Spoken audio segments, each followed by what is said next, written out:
ఎన్నో యుగాలకు ముందు ఎన్నెన్నో నక్షత్ర మండలాల కంటే ఎత్తున ఉన్న పరమశివుని గంగను భూమికి పంపమని భగీరథుడు ప్రార్థించాడు.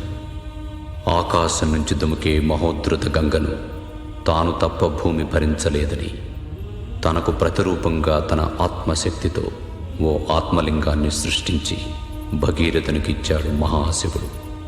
గంగ భూమికి దిగి వచ్చింది. కానీ ఆకాశగంగను భూమికి దించగల అద్భుత శక్తులున్న ఆ ఆత్మలింగం మాత్రం ఈ విశాల విశ్వంలో భూమి మీదే ఒకానొక చోట ఉండిపోయింది. కథలా మిగిలిపోయింది. కాలం దాన్ని మరిచిపోయింది. తాంత్రిక తాళపత్ర గ్రంథాలలో ఓ రహస్యం చెప్పబడి ఉంది.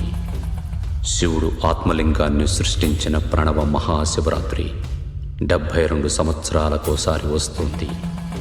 ఆ రోజు ఆ అద్భుత లింగానికి మహాశక్తులు వస్తాయి.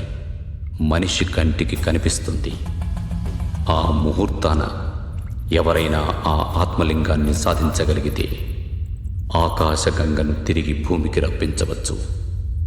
ఆ గంగాజలాన్ని తాగిన మనిషి చావులేనివాడిగా, లోకాలు శాసించగలిగిన వాడిగా, గ్రహాల గతులు మార్చగలిగిన వాడిగా మహాశక్తివంతుడవుతాడు.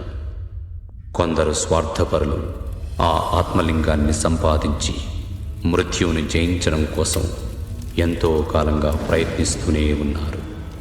ఆ ప్రయత్నంలో ఓ ప్రణవ మహాశివరాత్రి రోజు